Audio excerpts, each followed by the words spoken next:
আর বরকত ভিন্ন জিনিস, মূল ভিন্ন জিনিস। এটা আপনাদের কতদিন বলছি যে প্রত্যেকটা জিনিসে বরকত লাগে।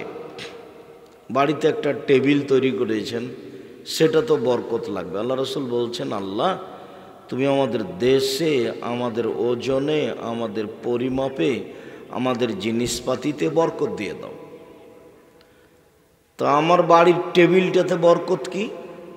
আমার দাদার করা একটা টেবিল এখনো আমাদের বাড়িতে আছে, আর আমরা আজকে একটা ভালো কাঠের টেবিল করে নিয়ে এসছি। তো খালি মিস্ত্রি বাইরে বের হয়ে গেছে, টেবিলটা আমরা বারান্দায় উঠে রেখেছি, ওপরে একটা বস্তা ছিল, পড়ে টেবিলটা ভেঙে গেছে। তাহলে এই টেবিলটাতে বরকত নেই। যেটা তাৎক্ষণিক শেষ হয়ে যায়, আসে আর চলে যায়, তাহলে বুঝতে হবে আমার রুজিতে, আমার সম্পদে, আমার ধান খেতে বরকত কম। আর আসার পরে দেরিতে শেষ হয়, একে দিলাম, ওকে দিলাম, মা খালা ফুফুকে দিলাম, আত্মীয় স্বজনকে দিলাম, ফকিরকে দিলাম, তবুও শেষ হয় না। তখন বুঝতে হবে আমার জিনিসে বরকত আছে, এরই নাম বরকত। আর চিরদিন যে কথাটা বলে থাকি যে ফকির মিসকিনকে খেতে দিতে শিখবেন, অসহায় দরিদ্র গরিবকে খেতে দিবেন। আল্লাহ নবী বলছেন যে দুস্থ গরিব ফকির মিসকিন বিধবা নারীকে খেতে দেয় যে, সে একসাথে 3টা কাজের নেকি পায়। আর 3টেই বড় বড় কাজ। এক, আল্লাহর সাথে জেহাদ, আল্লাহর পথে জেহাদ করলে যত নেকি হয়, ফকির মিসকিনকে খেতে দিলে তত নেকি হয়। 2, রাতে তাহাজ্জুদ পড়লে যত নেকি হয়, ফকির মিসকিনকে খেতে দিলে তত নেকি হয়। 3, দিনে নফল রোজা সিয়াম থাকলে যত নেকি হয়, ফকির মিসকিনকে খেতে দিলে তত নেকি হয়। তাহলে প্রত্যেকটা কাজ দিয়ে জান্নাত পাওয়া যাবে। এত বড় বড় কাজ 3টে। 1, আল্লাহর পথে জেহাদ, এর বিনিময়ে জান্নাত। 2, রাতে তাহাজ্জুদ, যারা রাতে তাহাজ্জুদ পড়ে তারা ভালো মানুষ, বিনিময়ে জান্নাত। 3, নফল সিয়াম, এটা তো দামি ইবাদত, নফল সিয়াম মানে জান্নাত। তো এমন একটা কাজ করলাম যে 3টা মিলে যত হবে, একটাতেই তত হবে। সেটা কি? ফকির মিসকিন অসহায় মানুষকে খেতে দেওয়া। এটা আবার সহজ নয়, বউ অনুকূলে না থাকলে। আপনার স্ত্রী যদি আপনার অনুকূলে না থাকে, তাহলে এটা সহজ সম্ভব নয়। আপনার বাপের স্বভাব ছিল মসজিদ থেকে ফকির মিসকিনকে ধরে নিয়ে যাওয়া, মুসাফির। তা আপনার বাপ এশার সালাত আদায় করে মসজিদ থেকে বের হওয়ার সময় দেখতেন এদিক ওদিক, ওই ডান দিকে বসে আছে, আপনি কে? আমি একজন মুসাফির। বাড়ি কোথায়? ফরিদপুর ভাঙ্গা। খেয়েছেন কি? না খায়নি, চলেন আমার বাড়ি। তো আপনার মা এটাকে ভারী মনে করতেন না, দিতেন। এখন আপনি রাতে যদি নিয়ে যান আর আপনার বউ যদি খেপে যান, তুমি মেহমান নিয়ে আসো, রাতে ঝামেলা পাকাও, হোটেলে খাওয়াই নিয়ে আসতে পারো না, কেন নিয়ে আসো? তাহলে পরের দিন আপনি আর বলবেনই না, দেখবেনই না কে আছে ওখানে, মানে আগের দিন ঠেলা খেয়েছেন যে। এই জন্য কতদিন বললাম আপনাকে যে আপনার বউকে, স্ত্রীকে আপনার মায়ের স্বভাবে ফিরে যেতে হবে, যেতেই হবে যে কোনো মূল্যে। যদি না নিয়ে যেতে পারেন তো বউ তালাক দিতে হবে। আমি তালাক দিতে বলিনি, পরামর্শ দিলাম। তার মানে স্বভাব তার পরিবর্তন করতেই হবে। ফকির মিসকিন দুস্থ গরিবকে খেতে দিতে, দান করতে শিখতে হবে। এখানে আমি আরেকটা কথা বলেছিলাম, কতদিন বললাম যে বাড়ি থেকে বের হওয়ার সময়তে, এই ছেলে তোমার মাকে তুমি বলে দিবা, আম্মা আমাকে 50, 60, 100 টাকা খুচরা দিয়েন তো আম্মা, 10 টাকা 5 টাকা নোট দিবেন। আমার কাছে 500 টাকা নোট থাকে, ফকিরে যখন ভিক্ষা চাই তখন আমি খালি বলি মাফ করো, আমি খালি বলি মাফ করো। তো আমি শুধু ক্ষমা চাই ফকিরের কাছে আম্মা, আর আপনি আমাকে খুচরা টাকা দিলে আমি 5 টাকা 10 টাকা করে দেবো। সারাদিন যদি আমি দিই 100-150 টাকা, তাহলে শেষ হবে না। আর আপনাকে আমি বলেছি আপনার স্ত্রীকে বলে দিয়েন বের হওয়ার সময়তে কিছু খুচরা টাকা আপনার পকেটে দিবে। এটা তার অভ্যাসের মধ্যে আসতে হবে এবং আপনার অভ্যাসের মধ্যে আসতে হবে। ফকির আসলে খালি মাপ চান কেন? মানুষ সাহায্য চাইলে মাপ চান কেন? এ কোন অভ্যাস? মানুষকে দিতে শিখতে হবে। আল্লাহ রাসূল বলছেন, আল ইয়াদুল উলিয়া খায়রুম মিন ইয়াদিস সুফলা, দেওয়া হাতটা উত্তম নেওয়া হাতের চেয়ে। দিতে শিখতে হবে। গরিব ফকির মিসকিন যারা একেবারে দিন মজুর, তাদেরকেও দিতে শিখতে হবে। আল্লাহ রাসূল বললেন, তোমরা সবাই দান করো। তখন সাহাবীগণ বললেন, আমাদের তো টাকা পয়সাই নেই, তো সবাই দান করবো কি করে, যদি না পারি? তখন আল্লাহ রাসূল বললেন, তাহলে মানুষের বাড়িতে কাজ করো। মানুষের বাড়িতে কাজ করে সারাদিন যে টাকাটা পাবা, ফায়ানফাউ নাফসাহু, নিজে উপকৃত হবা, ওয়া ইয়াতাসাদ্দাকু মিনহু, সেখান থেকে দান করবা। তা আমি তো এখন সারাদিন কাজ করলে 500 টাকা পাবো। এখন নিম্নে দিন মজুরের কত টাকা? 500 টাকা। কোনো জায়গাতে কম হতে পারে। 500 টাকা কাজ করলে আমি 450 টাকা বাড়িতে রেখে দেব, 50 টাকা, না হলে 490 টাকা রেখে দেবো বাড়িতে, 10 টাকা দান করব। মনটা বড় করতে হবে, দেওয়া শিখতে হবে। কৃপণতা করে জাহান্নাম কেনার প্রয়োজন নেই। আল্লাহর নবী একটা বাক্য সব সময় ব্যবহার করতেন, আল্লাহুম্মা ইন্নী আউযু বিকা মিনাল বুখল, আল্লাহ তোমার কাছে আমি কৃপণতা থেকে বাঁচতে চাই। আল্লাহ তোমার কাছে আমি কৃপণতা থেকে বাঁচতে চাই। আল্লাহ তোমার কাছে আমি কৃপণতা থেকে বাঁচতে চাই। তাহলে কৃপণতা কি জিনিস? তার থেকে তিনি দিনরাত বাঁচতে চাইতেন। সালাম ফিরার পূর্বে তিনি একটা দোয়া পড়তেন, তার নাম দোয়ায়ে মাসুরার শেষ অংশ। তো ওই দোয়ায়ে মাসুরার প্রথম থেকে শেষ পর্যন্ত বেশ কয়েকটা গুরুত্বপূর্ণ বাক্য আছে। তার 1 নম্বর বাক্য, আল্লাহুম্মা ইন্নী আউযু বিকা মিন আযাবি জাহান্নাম, আল্লাহ তোমার কাছে জাহান্নাম থেকে বাঁচতে চাচ্ছি। আউযু বিকা মিন আযাবিল কবর, তোমার কাছে কবরের শাস্তি থেকে বাঁচতে চাচ্ছি। আউযু বিকা মিন ফিতনাতিল মাসিহিদ দাজ্জাল, দাজ্জালের বিপদ থেকে বাঁচতে চাচ্ছি। আউযু বিকা মিন ফিতনাতিল মাহি ওয়াল মামাত, ইহকালের ফিতনা পরকালের ফিতনা থেকে বাঁচতে চাচ্ছি। শেষের বাক্যটি, আউযু বিকা মিন ফিতনাতিল মাসামি ওয়াল মাগরাম, বড় পাপ হতে, ঋণ কর্য হতে, বড় পাপ হতে, ঋণ কর্য হতে, আমার যেন ঋণ কর্য না হয়, আমার যেন বড় পাপ না হয়, আমার যেন ঋণ কর্য না হয়। ঋণ কর্য খুব ভয়াবহ জিনিস। ব্যাংকে লোন নিয়ে বাড়ি গাড়ি করতে হবে না, ব্যাংকে লোন নিয়ে ব্যবসা বাণিজ্য করতে হবে না।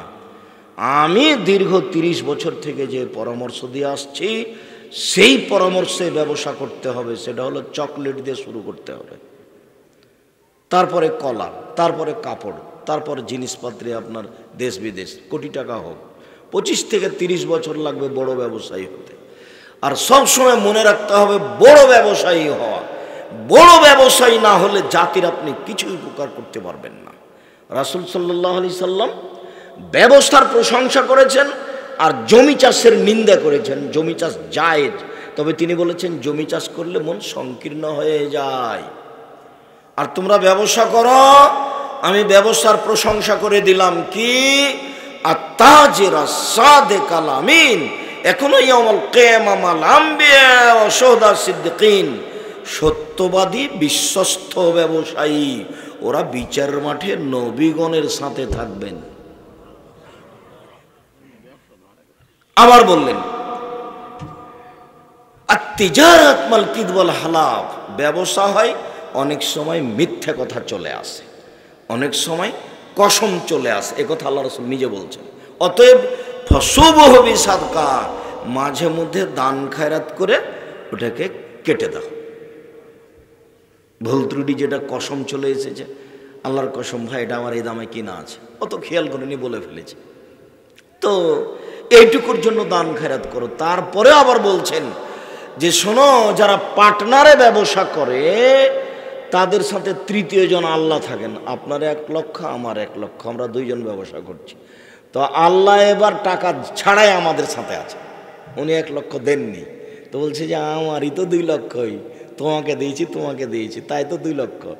তা আমি এখন উপস্থিত নগদ না দিয়েও আমি তৃতীয় জন, তা আমি তোমাদের সাথে ব্যবসা করছি। শোনো, এখন ব্যবসা করতে করতে কেউ যদি 10 টাকা মেরে নেয়, যে বাড়ি যাওয়ার সময় 10টা টাকা নিয়ে নিয়েছে বা 200 টাকা নিয়েছে, মাছ কিনে নিয়ে যাবো বাড়িতে, তখন আল্লাহ বলছেন যে তাহলে আমি আর থাকলাম না, যাও। বোঝা গেল না? পার্টনারের ব্যবসা ভালো, কিন্তু একজন যদি আর একজনের একটু ক্ষতি করে তাহলে আল্লাহর সাথে থাকবেন না। যতক্ষণ পর্যন্ত পার্টনারের ব্যবসা করছেন, আপনারা 5 জন যদি করেন তাহলে আর একজন কে থাকবে? আল্লাহ। আপনারা যদি 2 জন করেন তো আর একজন কে থাকবে? আল্লাহ। যদি একজন আর একজনের একটু আত্মসাৎ করেন, ক্ষতি করেন, তাহলে আল্লাহ থাকবে না, তোমরা এখন করো, আমি গেলাম। ব্যবসা করলে উপকার করতে পারবেন ফকির মিসকিনের। চাঁপাইনবাবগঞ্জ রাজশাহীর মানুষ হবেন না। ওরা কি করে? ওরা খালি চাকরি করে, বেতন কত? 20,000। 25 দিনই শেষ হয়েছে, আর 5 দিন খালি ধার করছো, গেল 5 দিন, আবার বেতন পেল, আবার 25 দিনে শেষ। তো আপনি ফকির মিসকিনকে কি দিবেন? ব্যবসা করবেন, টাকা বেশি হবে, নিজে খাবেন, ছেলে মেয়ে খাবে, আত্মীয় স্বজন খাবে, ফকির মিসকিন খাবে, আর এই মাদ্রাসাতে দিবেন, সবই উপকার করতে পারবেন। জাঙ্গে তাবুকের যুদ্ধে যেতে হবে, 600 কিলোমিটার পথ, খুব কঠিন। মানুষের বাড়িতে অর্থ সম্পদ নয়, খেজুর পেকে এসেছে, রৌদ্র খুব বেশি, জিবরাইল বলছেন এখনই যেতে হবে। টাকা পয়সা নেই যে কি করি? তাহলে তো মানুষকে দানের কথা বলতে হবে। ওমর কি করবেন? অর্ধেক সম্পত্তি, অর্থ সম্পদ দিয়ে দিলাম, আজকে আবু বকর সিদ্দিককে ঠগিয়ে দিব। আবু বকর সিদ্দিক কি করবেন? আপনাকে আর আল্লাহকে বাড়িতে রেখে যা আছে সবই দিলাম, ভ্যান ভাড়াও হবে না। কিন্তু উসমান কি করবেন? কি করব মানে, যত লোক যাবে যুদ্ধে, সমস্ত লোকের অর্ধেকের যাতায়াত খরচ, খাওয়া খরচ আমি দিব। লোক সংখ্যা ছিল 30,000।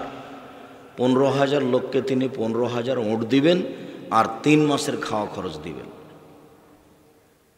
বর্তমান বাংলাদেশের কোনো বিত্তশালী ব্যতীত বহু দূরের কথা, বড় থেকে বড় যারা বিত্তশালী, তাদেরকে যদি বলা যায় যে 3 মাসের খাওয়া খরচ দেন 15,000 মানুষকে, রাজি হবে না।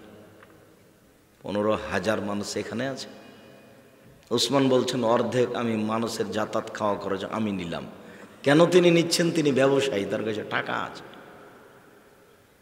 যখন তিনি খলিফা হন তখন তিনি সৌদি আরবের সবচেয়ে বড় ব্যবসায়ী ছিলেন, আর তার ব্যবসার সম্পদ ছিল উট, সবচেয়ে দামি সম্পদ আজও। শুকরিয়া, জাযাকুমুল্লাহ খায়র। বলছিলাম অসহায় ফকির মিসকিনকে, কওমি খারিজ মাদ্রাসাকে মূল্যায়ন করার, দান করার চেষ্টা করবেন। এখানে যেদিন আসবেন কিছু পয়সাপাতি বেঁধে আসবেন।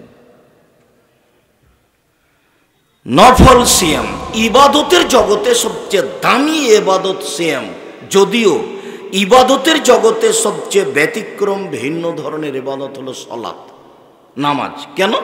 সব ইবাদত নির্ভর করে সলাতের উপরে। সিয়াম যত দামি ইবাদত হোক, রোজা যত দামি ইবাদত হোক, যদি সলাত না থাকে তাহলে আল্লাহ সিয়ামটাকে কেটে দিবেন। আব্দুর রাজ্জাক সাহেব বলেছেন ইবাদতের জগতে সবচেয়ে শক্তিশালী, ক্ষমতাধর, পাওয়ারফুল ইবাদত হলো দান। মানে দানের মতো ইবাদত পৃথিবীতে নেই। ও আবার একজনের কাছ থেকে আর একজনের কাছে চলে যায়। আপনি সালাত আদায় করলেন শুধু আপনার উপকার, আপনি সিয়াম পালন করলেন শুধু আপনার উপকার, আপনি হজ করলেন শুধু আপনার উপকার, আপনি সুবহানাল্লাহ বললেন শুধু আপনার উপকার। আপনি যখন দান করলেন তখন আপনার মায়ের কবরের শাস্তি বন্ধ হয়ে গেল, আপনার কাছ থেকে ওখানে চলে গেছে। ওর ক্ষমতাই ভিন্ন। আপনি দান করলেন, আল্লাহর রাগ মিটে গেল, আপনার কাছ থেকে ওখানে চলে গেছে। দানের ক্ষমতাই ভিন্ন। দানের মতো শক্তিশালী ইবাদত পৃথিবীতে নেই। এরপরেও যদি সালাত না থাকে তাহলে দানের ইবাদতটাকে আল্লাহ কি করে দিবেন? কেটে দিবেন। ওটাতে কিছু হবে না। সুবহানাল্লাহ বললে নেকি হয়, কথা ঠিক। সালাত না থাকলে ওটাও কাটা যাবে। কোরআন মাজিদ পড়লে নেকি হয়, কথা ঠিক। সালাত না থাকলে এটাও কাটা যাবে। তাহলে ইবাদতের জগতে সবচেয়ে ভিন্ন ধরনের ব্যতিক্রম, বিরল ইবাদত হলো সালাত, এ কথাই ঠিক। আবার একটু পরে বলছেন যে হালাল রুজি না থাকলে সলাতও যাবে। হালাল রুজি না থাকলে সলাতও যাবে। তাহলে এক নম্বরে হালাল রুজি থাকলো না, এক নম্বরে সলাত থাকলো। তাহলে তো ভাবে তো ওইরকমই মনে হচ্ছে। যার কারণে আমি পৃথিবীর জনগণ দিনী ভাই বোনকে বলেছি, মানুষের জীবনে জরুরি 4টে কাজ: 1 5 ওয়াক্ত সলাত, 2 হালাল রুজি, 3 কোরআন তেলাওয়াত, 4 দুইজন যেখানে বসে আছে সেখানে বসবেন না, আড্ডা পিটবেন না। জীবনে দোকানে বসে কোনোদিন আড্ডা পিটবেন না, তওবা করে উঠবেন এখান থেকে। এই বোকা ছেলে, তোমার মোবাইলে তো দিন রাত ল্যাংটা মেয়ে নাচে, আর তুমি দোকানে বসে থাকো, দোকানে তো ল্যাংটা মেয়ে নাচে, ঘন্টার ঘন্টা বসে থাকো, আর তুমি বলছো আমি ভালো ছেলে। তোমার বাপ তোমার চাচা টুপি মাথায় দিয়ে এসার সলাত আদায় করে নিয়ে এসে দোকানে বসে থাকে, তোমার বাপ বলে আমি ভালো মানুষ? অসম্ভব, বলতে পারবেন না যে আমি ভালো মানুষ। এ কথা বলার সাহসই নেই, বলতে হবে আমি খারাপ মানুষ। ভালো হওয়ার চেষ্টা করেন। বলছিলাম এবাদতের জগতে সবচেয়ে দামি এবাদত সিয়াম। এক আশ্চর্য এবাদত, যে একটাই এবাদত পৃথিবীতে আছে, সেটা সিয়াম, যার বিনিময়ে আল্লাহ নিজে হাতে দিবেন। আমাকে বললেন যে আব্দুর রাজ্জাক সাহেব, আপনি আমাদের ছেলেরা কোরআন হিফজ করেছে, ওর মাথায় টুপিটা দিয়ে দেন। তো সাধারণ মানুষকে আর বললেন না, তাহলে ভাবলেন যে আমি সাধারণ মানুষের চেয়ে বড়, এটা আপনি ভাবলেন। উপজেলা চেয়ারম্যান সাহেব আছেন, আপনারা বললেন উপজেলা চেয়ারম্যান সাহেব আপনি আমাদের এই কাজটা করে দেন, তাকে সম্মান দিলেন। তো ঠিক আছে, এরকমই ব্যাপার। সুবহানাল্লাহ বললাম, তো আল্লাহ বলছেন নেকিটা ফেরেশতা লিখে দাও। নামাজ পড়লাম, তো আল্লাহ বলছেন ফেরেশতা নেকিটা লিখে দাও। দান করলাম, তো আল্লাহ বলছেন ফেরেশতা নেকিটা লিখে দাও। আর যখন আমি সিয়াম পালন করলাম, তখন আল্লাহ তাআলা বলছেন শোনো, ফাইন্নাহু লি ওয়া আনা আজিজি বিহি, সিয়াম আমার ব্যাপার, প্রতিদান আমি দিব। এরকম কোন ইবাদত পৃথিবীতে নাই যার ব্যাপারে আল্লাহ এভাবে বলেছে। যাই করেন, 4 লক্ষ 5 লক্ষ টাকা খরচ করে হজ করেন, নেকি আল্লাহ নিজে হাতে দিবেন না, ফেরেশতাকে বলবেন লিখে দাও। সিয়ামই এমন একটা ইবাদত যার ব্যাপারে আল্লাহ বলছেন প্রতিদান আমি দিব, সিয়াম আমার ব্যাপার। আরেকটা কথা মনে রাখেন, যে সিয়াম পালন করলে কিন্তু 200-500 নেকি পাওয়া যায় না, 10-5 নেকি পাওয়া যায় না, নেকি নেই। তো কি আছে আব্দুর রাজ্জাক সাহেব, সিয়াম পালন করলে? সিয়াম পালন করলে বিনিময় আছে। সেটা কি বিনিময়? সেটা কি? জান্নাত।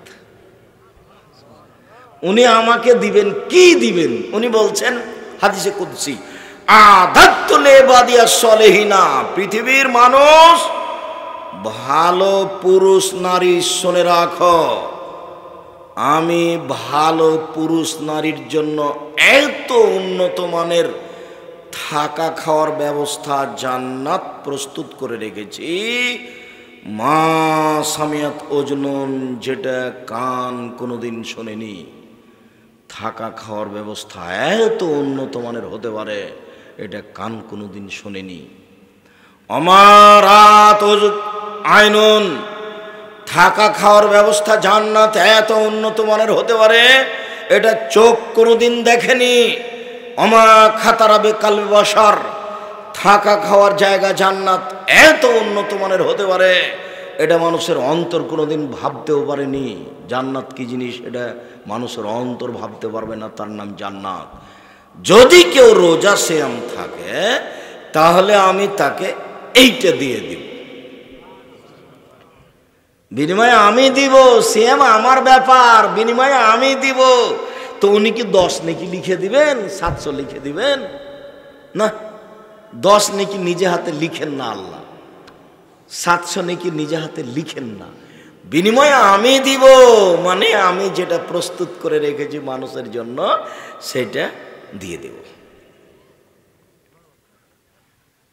তবে ওখানে দুটা কারণ উল্লেখ করা আছে। বলে আজলি আদাওতামাহু শাহওয়াতাহু, আমি কেন দিব বিনিময়টা, আমি নিজে হাতে কেন দিব? আমার কারণে দুটা জিনিস ত্যাগ করেছে। এক, খাদ্য খায়নি, আমার জন্য তো করেছে, এই জন্য দিয়ে দেব। 2, প্রবৃত্তিকে ত্যাগ করেছে। প্রবৃত্তি, প্রবৃত্তি কি গো? প্রবৃত্তি কি জিনিস? দাড়ি চাঁচে যে প্রবৃত্তিকে মানে সে, টাকনোর নিচে প্যান্ট পরে যে প্রবৃত্তিকে মানে সে,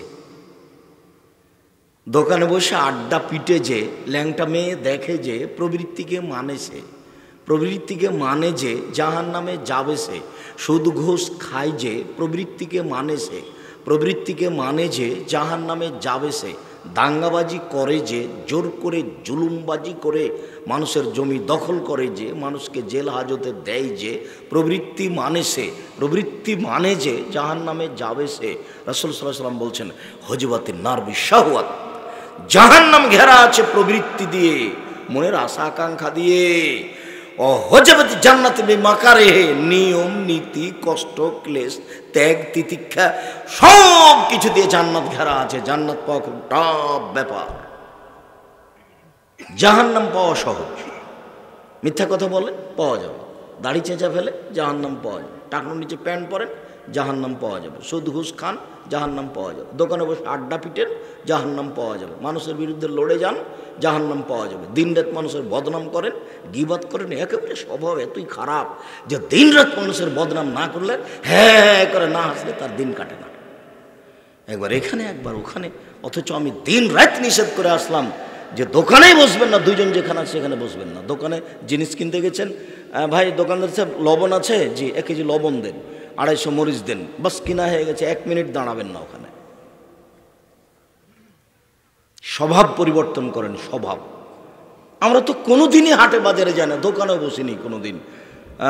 97 সাল থেকে নদাপাড়াতে আছি। নদাপাড়ার কোনো একটা লোক বলতে পারবে না আব্দুল রাজ্জাক সাহেব আমার স্টল বসে একদিন চা খেয়েছে, তা আমরা তো বেঁচে আছি। আমাদের বাড়িতে তো কোনোদিন হাটে বাজারে যায় না, তো আমরা তো বেঁচে আছি। আর আপনার বউ কি খামাখা ছাই 2 পয়সা 5 পড়াশোনা করেছে, ফ্যাশন বোরকা পরে ঢং ঢং করে চলে যায় এতে শহরে জিনিস কিনতে। আর আপনি কাপুরুষ, আপনার মানবতা নেই, আপনার একটা ক্ষমতা নেই, আপনি একটা কাপুরুষ, আপনি একটা ঘৃণিত পুরুষ, আপনি একটা কাপুরুষ। আপনার অধীনে থেকে একটা মেয়ে আরো 10 জনের ক্ষতি করে, নিজে ক্ষতিগ্রস্ত হয়।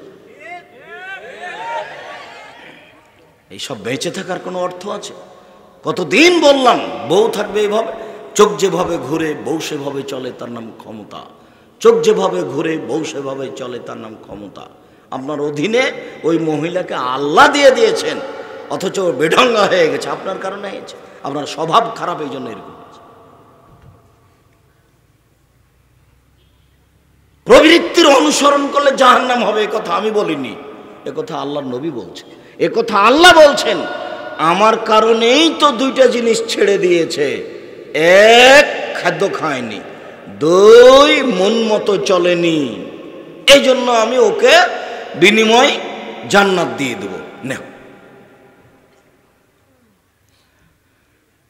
সাদ ইবনে সাদ রাদিয়াল্লাহু তাআলা আনহু বলেন রাসূল সাল্লাল্লাহু আলাইহি ওয়াসাল্লাম বলেছেন ফিল জান্নাহ লাহা সামানি আবওয়াব, জান্নাতে রয়েছে 8টি দরজা। জান্নাতে একটি দরজা 8টি, জাহান্নামে একটি দরজা 7টি। জাহান্নামে একটি দরজা 7টি, জান্নাতে একটি দরজা 8টি। তার একটা দরজার নাম রায়ান।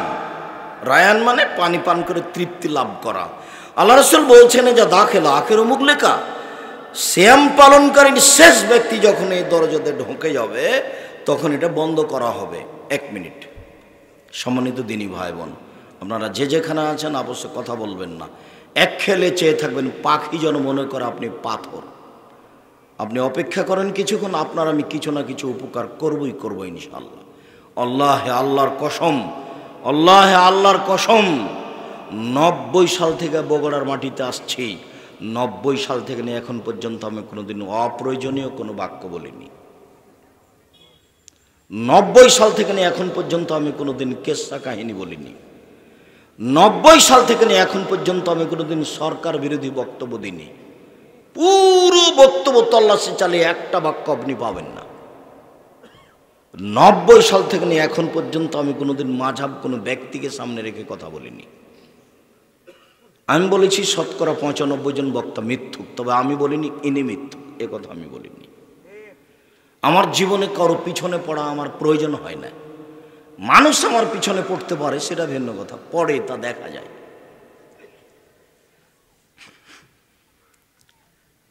আমি আপনার সাথে আন্তরিকতায় অভাব আছে আমার, এটা আমি মনে করিনি। আমি দিনাজপুরের মাটিতে 15-20 বিঘা জমির উপরে প্রতিষ্ঠান গড়ব বগড়া বাদ দিয়ে, এটা আমি চাইনি। আপনার ওই জামিয়া সালাফে হাঁটাবো, বীরহাটাবো, রূপগঞ্জ, নারায়ণগঞ্জ 50 বিঘা জমির উপরে প্রতিষ্ঠান গড়ব বগড়া বাদ দিয়ে। বগড়ার মানুষ আমার সবচেয়ে কাছে হওয়ার পরেও বগড়ার মানুষ আমার সাথ দিতে পারেনি। এর জন্য আমি দায়ী নই। আমার এখন উপস্থিত জামিয়া সালাফের ডাঙ্গিপাড়া পাবা রাজশাহী, জামিয়া সালাফের রূপগঞ্জ, নারায়ণগঞ্জ, ঢাকা, এই দুইটা প্রতিষ্ঠানে 4000 ছেলে মেয়ে পড়াশোনা করে, সব ভিন্ন ভিন্ন স্থানে। 250 শিক্ষক শিক্ষিকা আছে। প্রতি মাসে বেতন লাগে 26 লক্ষ, এক মাসে বেতন লাগে 26 লক্ষ। গত জমায় উদ্বোধন করা হয়েছে জামিয়া সালাফের তেঘরা, বিরল, দিনাজপুর, বরিশাল চালু করা হয়েছে। আরও কত হবে সেটা আল্লাহ ভালো জানে। সম্মানিত দিনী ভাই বোন, আমি কোনোদিন জাতিকে ফাঁকি দিয়ে কথা বলেছি, এটা আমার প্রয়োজন হয়নি। কারো পিছনে লাগা আমার প্রয়োজন হয়নি কোনোদিন, যেন কোনোদিন প্রয়োজন না হয়। চাপ দিয়ে আমাকে কেউ কারো বিরুদ্ধে কথা বলাতে পারেনি। তবে মানুষ যারা বিরুদ্ধে বলতে থেকেছে তারা এক সময় ধ্বংস হয়ে গেছে। আমার বিরুদ্ধে কথা বলে টিকার কোনো পথ নেই। আর জামিয়া সালাফের বিরুদ্ধে লড়ে জামিয়া সালাফের ক্ষতি করা যাবে না। এক চুল ক্ষতি করার ক্ষমতা মানুষের হাতে নেই।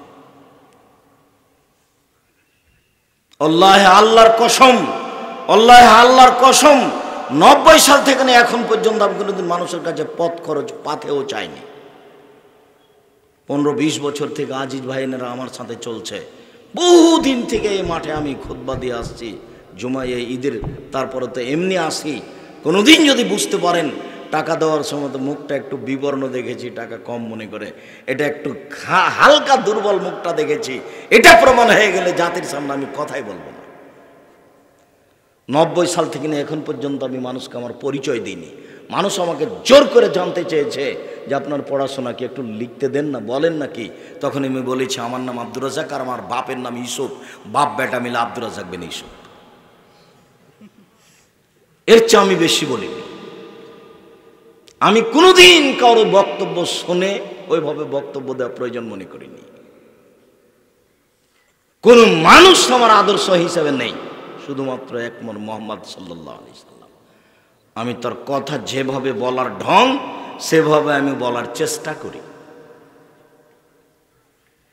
আর যারা বিরোধিতা করেছে তারা যদি মাঝহাবি হয়, তাহলে আমি বলেছি যে তুমি, তোমার বংশ, তোমার জাতি আমি চ্যালেঞ্জ করলাম।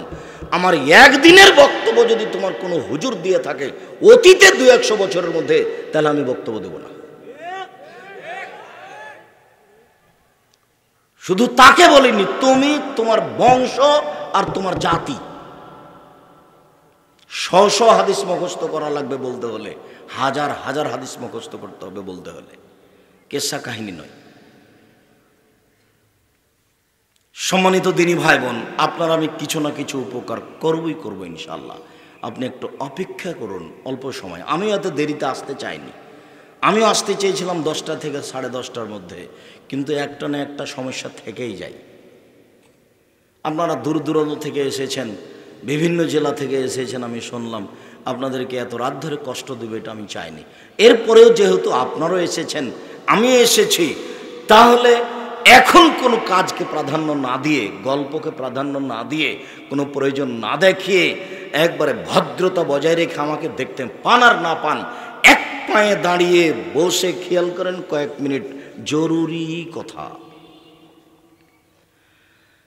8টা দরজা থেকে ফেরেশতারা ডাকবেন বিচারের মাঠে।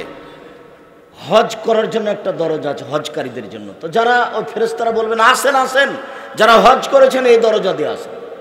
শ্যাম পালনকারীদের একটা থাকবে, আর যারা শ্যাম পালন করেছেন এই দরজা দিয়ে আসেন। যারা দান করেছেন এই দরজা দিয়ে আসেন। যারা সালাত আদায় করেছেন এই দরজা দিয়ে আসেন। তো আবু বকর সিদ্দিক রাদিয়াল্লাহু আনহু বলছেন, আল্লাহর নবী, সব দরজা থেকে ডাকা হবে একজন ব্যক্তিকে, এরকম কেউ আছে? হ্যাঁ, তুমি তার মধ্যে। আবু বকর সিদ্দিক রাদিয়াল্লাহু তাআলার মান অনেক বেশি জান্নাতে। তো আল্লাহ রাসূল বলছেন যে সিয়াম পালনকারীর শেষ ব্যক্তি যখন ঢোকে যাবে তখন এটা বন্ধ হয়ে যাবে। এটা হচ্ছে পার্সোনাল দরজা, অন্যগুলো তখন খোলা আছে। তাহলে বোঝা যাচ্ছে যে হজকারীরাও সলাতের দরজাতে ঢুকতে পারে, সলাত আদায়কারীরাও হজ পালনকারীদের দরজাতে ঢুকে যাবে, কেননা ওগুলো খোলা আছে। 8টার মধ্যে এখনো 7টা দরজা কি আছে? খোলা আছে। শুধুমাত্র একটা এখন বন্ধ হয়ে গেল, সেটা কোনটা? সিয়াম পালনকারী জন্য যেটা দরজা, এটা যখন শেষ ব্যক্তি ঢুকে যাবে তখন এটা বন্ধ হয়ে যাবে। কোনো ইবাদত দিয়ে এই দরজা দিয়ে ঢোকা যাবে না। বুঝা গেল না? তাহলে আসলেই ইবাদতের জগতে সিয়াম একটা ভিন্ন ধরনের ইবাদত। উমামা বাহেলি রাদিয়াল্লাহু তাআলা আনহু বলেন, রাসূল সাল্লাল্লাহু আলাইহি ওয়াসাল্লাম রাসূল সাল্লাল্লাহু আলাইহি ওয়াসাল্লামকে আমি বললাম, মুরনি বিআমালিন, আল্লাহ রাসূল আমাকে একটা আমলের কথা বলেন তো আল্লাহ রাসূল, যাতে আমি জান্নাতে চলে যাব। তখন আল্লাহ রাসূল বলছেন, আলাইকা বিসওম ফাইনাল্লাহ মিসলাহু, উমামা তুমি সিয়াম পালন করো। ইবাদতের জগতে সিয়ামের মতো কোনো ইবাদত নেই। উমামা তুমি সিয়াম পালন করো। ইবাদতের জগতে সিয়ামের সাদৃশ্য কোনো ইবাদত নেই। পৃথিবীতে বলা যাবে না যে হজ সিয়ামের মতো, বলা যাবে না সালাত সিয়ামের মতো, বলা যাবে না দান খায়রাত সিয়ামের সমপর্যায়ের ইবাদত, বলা যাবে না তাসবিহ তাহলিল জিকির আজকার সিয়ামের সমপর্যায়ের ইবাদত। সিয়ামের সমপর্যায়ের ইবাদত পৃথিবীতে নেই। সিয়ামের সমপর্যায়ের ইবাদত পৃথিবীতে থাকলে তারও বিনিময়ে আল্লাহ নিজে হাতে দিতেন। শুধুমাত্র একটাই ইবাদতের বিনিময়ে আল্লাহ নিজে হাতে দিবেন, সেটা কি বলেন তো? সিয়াম। তাহলে তো আর সমপর্যায়ের অন্যটা হবে না। অন্যটা হয়ে গেলে তো আল্লাহকে সেটাকেও দিতে হবে, সমপর্যায়েও হবে না, মতও হবে না।